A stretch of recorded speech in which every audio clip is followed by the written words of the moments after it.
Hello, everybody. It's George from Ireland. So, we've got a bit more light. Is the image improved? Do tell me. So, I keep forgetting to use my microphone. Is the sound quality all right?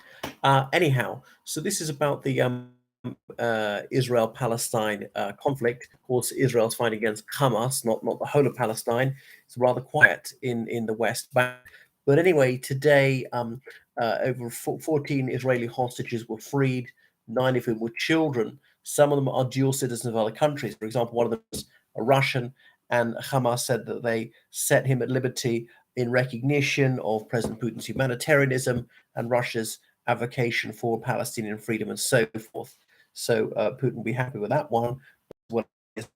And remember, they were very early. A little girl who's an Irish Israeli, it's 9-year-old. She's been reunited with her father. Her mother was killed in the attack, but her father was never captured.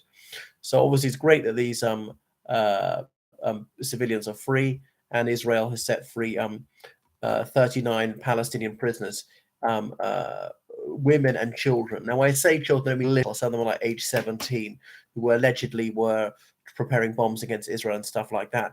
Read about a Palestinian woman who was very badly burnt. The Israeli court said because she was trying to set off a bomb, she says no, it's just something exploded in her car, and was refused surgery whilst held in in Israeli prison for years. So that was very inhumane. Not that her side were always humane either.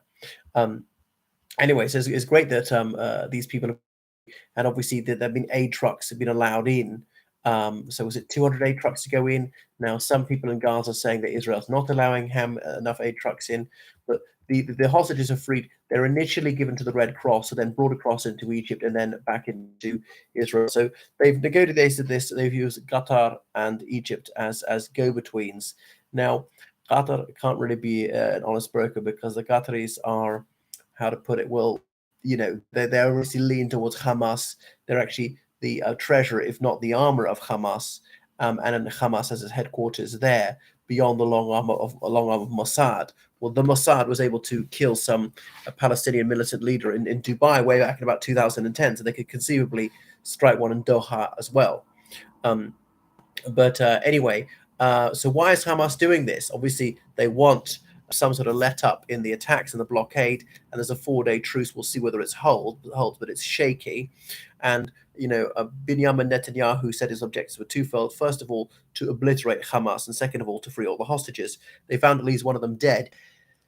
And if you go blow up buildings all the time, the danger is you're going to blow up one with an Israeli hostage in it, and he or she might be just be blown beyond recognition. I suppose if you can recognize it as human remains at all, you might be able to do some DNA testing.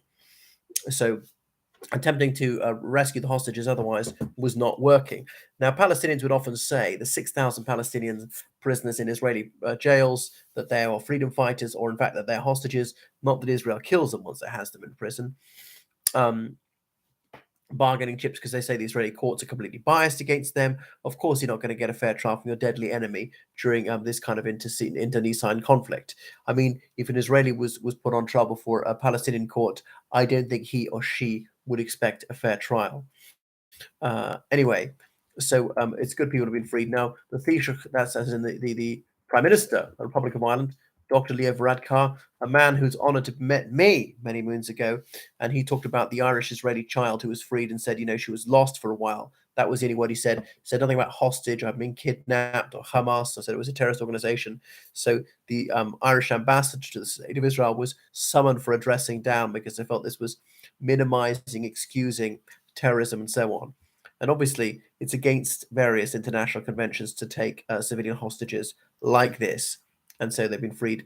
I know the Palestinians would contend that some of their people in Israeli penitentiaries are, in fact, civilians too. Now, obviously, Hamas had an incentive to keep these people alive because they're worth a lot more alive than dead. You can get people released, and actually quite successful for Israel to have to give only 3 Palestinian prisoners for each Israeli freed. Remember, Gilad Shalit, who was captured about 2006, was there for several years in Gaza, and the Palestinians got about 1,000 prisoners for him. So the Palestinians want as many people freed as possible. It shows that Hamas are relatively desperate. They're willing to accept a 3-for-1 rate. You think they usually go for a much higher rate. So some fuel for the hospital because incubators were going to run out. We're just not going to have enough electricity, not enough Jews to keep the fridge going to refrigerate certain medicines and so on. But very little talk about opening the exits to Egypt, even for foreign citizens who are trapped in Gaza. So, still a horrific situation. Israel claimed that they found an extensive series of tunnels for a Hamas headquarters underneath that major hospital in Gaza. So, my God, this has been going on for 7 weeks, and there's little end in sight. So, if Hamas is to believe 14,000 civilians people have been killed in Gaza. The great majority of them civilians, some of them Hamas fighters, some would call them terrorists. So yeah, I think it's going to go on. I think we're only about halfway through, probably for another 7 weeks. Trouble is, you could never kill absolutely every last enemy fighter. There always be some weapons gone, but you can greatly degrade an enemy. Especially an irregular enemy like Hamas. But the Palestinians, they've given Bibi Netanyahu a while. I know who'll argue like Abraham Lincoln, the American Civil War. The old Dutch farmer said, "Don't change horses midstream." You're halfway through a war. We can't change leader in the midst of a war. Well, actually, it's happened. I mean, the UK changed prime minister in 1940 and again in 1945 and so on. The United States has changed presidents several times during wars, like during the Iraq War, in a sense, during the Afghanistan War, during the Vietnam conflict, and during the Korean conflict, and so forth. So I think come the new year, Israeli said, okay, we're out of immediate danger. We thought there might be an attack from West Bank. It's not happened. From Hezbollah in Lebanon, it's not happened. From anywhere else, like Iran, it's not happened. And we've really clamped down on Hamas. They're largely crushed. It's time for you to go. You got to take responsibility. You really screwed up, didn't you? You're Mr. Security. You didn't see this massive attack coming. Suppose you tip off from Egypt and you paid no heed, and 1,400 Israelis paid the price. You've got to go. Your career is over. You've had your day. He's been prime minister on and off for about 30 years. He said about 14 years, but not consecutively. There have been, interregnums or whatever, interludes when he served as other offices, such as finance minister.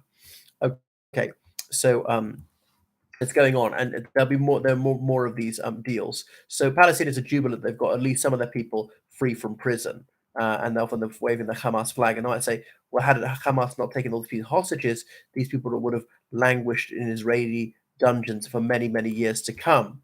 But the Palestinian people have paid a very, very heavy price. You look, so many have been killed, thousands of civilians killed. Even if the claim is something like 14,000 civilians is an exaggeration, it's still at least several thousand. I don't think anyone disputes that. But especially if you look at what the Red Cross has got to say, United Nations and so forth. But Hamas will eventually run out of hostages. Will have freed them all at this rate, and then they'll have no bargaining chips left because their capability in terms of fighting will have been hugely weakened, and so many people have been killed and so on. And why would Israel let the aid trucks unless Hamas are going to start surrendering or something? Right. Thank you so much for watching my channel. Make sure you donate on PayPal. Please subscribe on Patreon. There are thousands of videos and articles behind the paywall on Patreon. Okay, goodbye, everyone.